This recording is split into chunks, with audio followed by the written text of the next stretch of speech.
Hello everyone, I'm Paul and today we're solving problem 1292. Maximum side length of a square with sum less than or equal to threshold. This is medium and it has many different solutions, so here we show you first a naive solution and then the efficient one. So let's start. We are given a matrix and an integer threshold, and we need to return the maximum side length of a square with a sum less than or equal to threshold, or return 0 if there's no such square. So if we're given this input, here you have the visual representation of the matrix and the threshold is 4. This means that we are looking for squares with a sum that's smaller or equal to 4. Here this square has a sum equal to 4, this square has a sum equal to 4, this small square has a sum equal to 4. So given that we need to return the maximum possible side length of a square that's valid, in this case these are the two largest squares and the side length here is 2. So we return 2 for this input. Now the question is, how can we iterate squares in this matrix?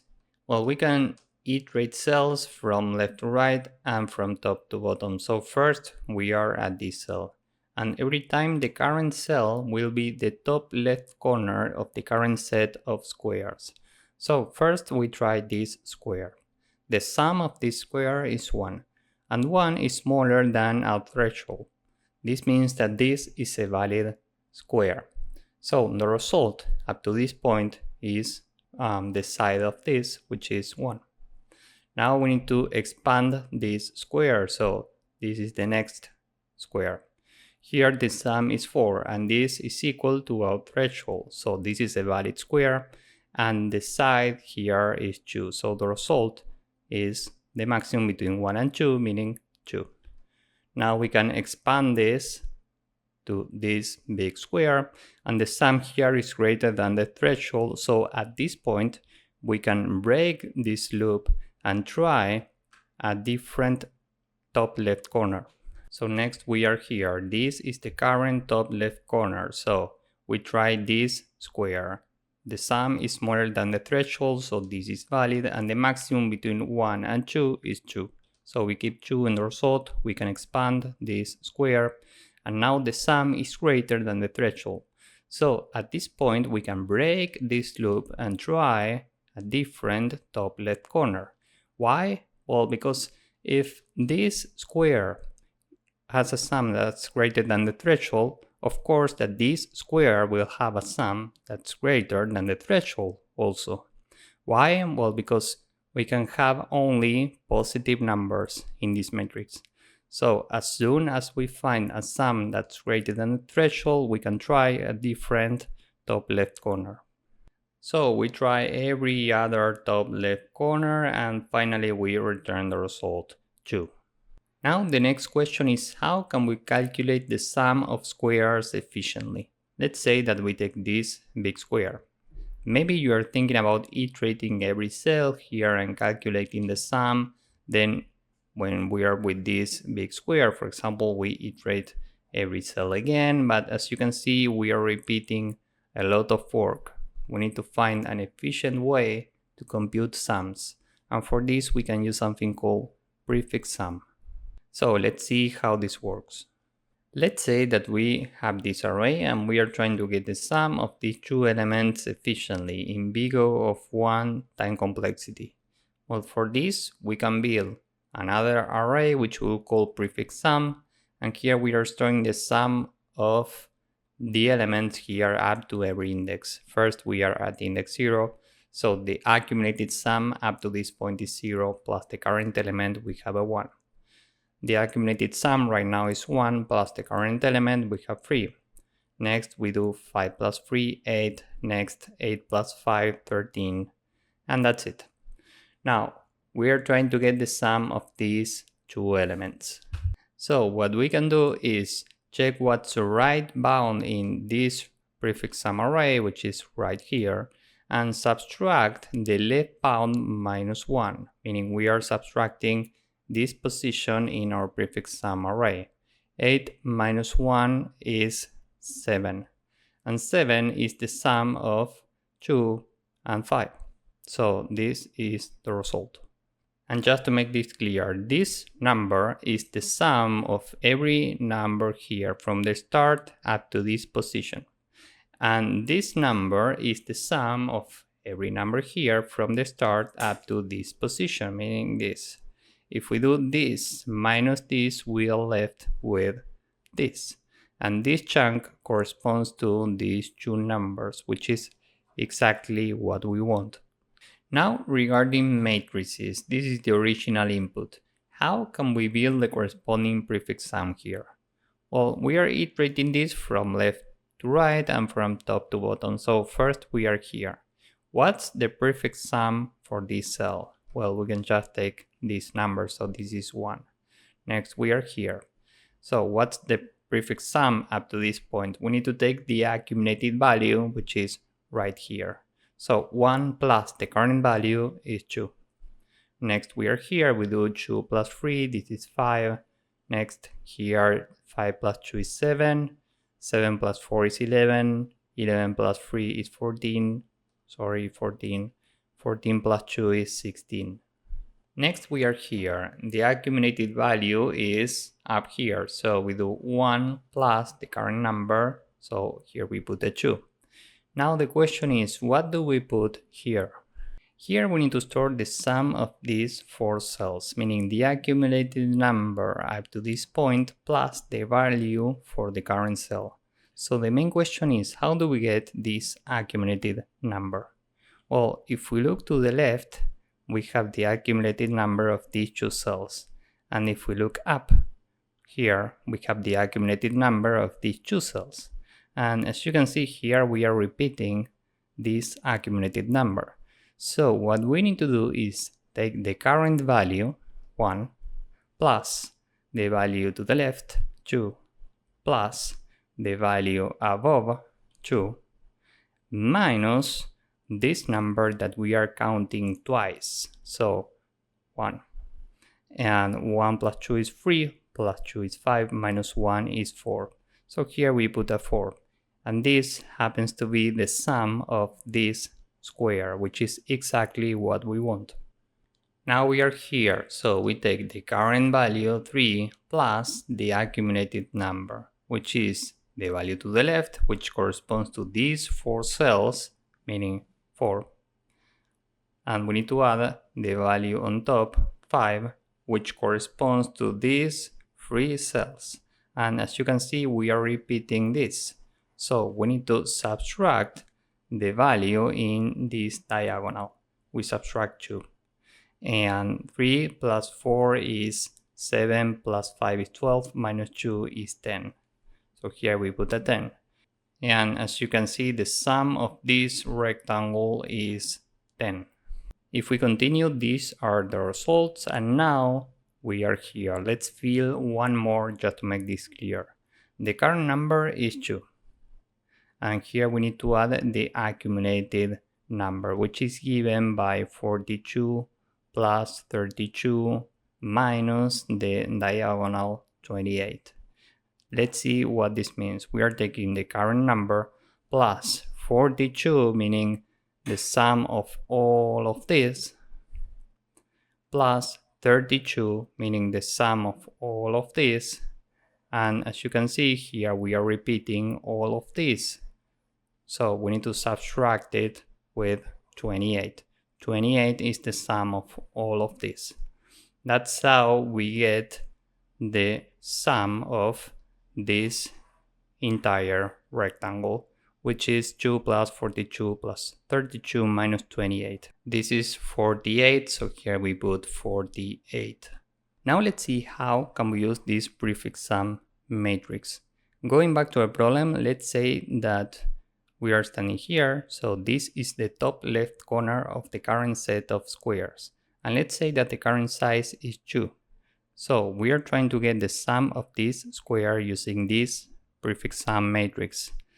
So we are standing here, and the right bound here is at the current row plus the current size minus 1 and the current column plus the current size minus 1, meaning it's at this position. So we go to our prefix sum, and in this position we have 15. Now this value corresponds to the sum of this big square. So we need to subtract the left bound. Where is it? Well, we need to go to the previous row and the current column plus the current size minus 1, meaning at this position, meaning we take 5, and this 5 corresponds to the sum of this rectangle.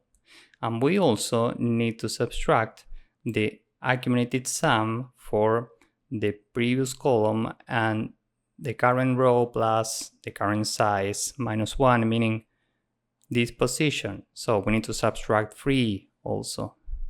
And this 3 corresponds to this rectangle. And as you can see, we are subtracting these 2 times now. So we need to add the accumulated sum up to this point, which is 1. And 15 minus 5 is 10, minus 3 is 7, plus 1 is 8. So the result is 8. The sum of this square is 8. And maybe you're wondering, what if we don't have a left bound? For example, how do we get the sum of this square? Well, we can take the right bound, which is 4, and here the left bound regarding the current row is out of bounds, and regarding the column is also out of bounds. So we subtract 0 and 0, and we need to add this, which is also out of bounds, and the result is 4. So the sum of this square is 4. So now let's go with the code for this first approach. First, we say that n is the length of matrix, m is the length of matrix at 0. And we have a prefix sum matrix. So this is an array which includes an array with 0 times m for every index in range n. And now we need to iterate cells to fill this. So for I in range n, for j in range m, we say that the prefix sum at the current coordinates, this I goes here, this is equal to the current value matrix ij, and we need to add the accumulated number up to this point. So this is prefix sum at the previous row, same column, I minus 1j, plus prefix sum ij minus 1, and we need to subtract the diagonal because now we are counting that rectangle 2 times. So we need to subtract 1. Here we subtract prefix sum I minus 1, j minus 1. So now this could be out of bounds, this could also be out of bounds, and this could also be out of bounds. So we need to say that we want this if I is greater than 0, else 0. Here we use parentheses. Here we take this value if j is greater than 0, else we take 0. And here we want the value if I is greater than 0 and j is greater than 0, else we take 0. So that's it for the prefix sum matrix. Now we will have a function to get the sum of squares. We will call this getSum, and this takes the coordinates for the current top left corner, ij, and a size. So here we just return prefix sum at I plus size, j plus size. This is the right bound, and this is actually size minus 1. That's why we are not subtracting 1 from here. We leave it like this. And we need to subtract the left bound. So here we say prefix sum at I minus 1 j plus size. We also need to subtract prefix sum at I plus size j minus 1. And now we are subtracting the rectangle for the diagonal 2 times. So we need to add prefix sum I minus 1 j minus 1. Now once again we want this if I is greater than 0 and j plus size is smaller than the amount of columns. So if we are in bounds, else we take 0. and here we use parentheses. Here we want this if I plus size is smaller than n and j is greater than 0, else we take 0. Here we use parentheses. And we want this if I is greater than 0 and j is greater than 0, else we take 0 and we use parentheses. Now we can iterate every top left corner, so the result is initially 0, and for I in range n, for j in range m. And we are iterating every possible size, starting from the smallest size. So for k in range from 0 to the minimum between the number of rows minus the current row and the number of columns minus the current column. And this is non-inclusive, and that's fine because we are using sizes minus 1. So we are starting from 0 and we are going all the way to this maximum possible size minus 1. So that's fine. Now, if the current sum, meaning the sum of the current square, so this is get sum with I, j, and the current size. If this is smaller or equal to the threshold, well, this means that we have a valid square. So the result is the maximum between what we have in the result and the current size. This is the actual size. And remember that k is size minus 1, so we need to store k plus 1 in the result. Else, we need to break this loop, because if current is greater than the threshold, this means that every other size that's greater than the current size will also have a result that's greater than the threshold. This means that at this point we need to break this loop and continue with the next top left corner. Finally, we can return result. So this is it for this first code. Now let's submit this. As you can see, this works, but we have room for improvement. So let's see how can we make this more efficient. Let's say that we are iterating this top left corner and the current size is 2. So we are with this square. We get that the sum here is 4, which is equal to the threshold. So the result up to this point is 2. Now, this means that there's no need to explore squares that are smaller than this. Next, when we are taking this as the top left corner, for example, there's no need to try this size because the result is 2. This is already greater than the current size. And we actually could not try this size neither because the size here is 2, which is equal to the size of the result. So what we can do is start every time from this size up to the maximum possible size. And this is one big optimization. Let's see how to code this up. This is a very small change. Instead of starting from 0 every time, we are starting from the result. And here, the result will be equal to the current size plus 1. We don't even need to check for the maximum result. As soon as we find that the current sum is smaller or equal to the threshold, we can update the result with the current size. And next, we are starting from the new valid size. So this is it for this change. Let's submit this. As you can see, this works and it's more efficient than the previous solution. Here, time complexity is big O of n times m times the minimum between n and m technically. But actually this behaves almost like n times m because of this small change that we did. Space complexity is big O of n times m because of this prefix sum matrix. So this is it for this problem. If you found this useful, please drop a like, subscribe, and see you in the next one. Bye bye.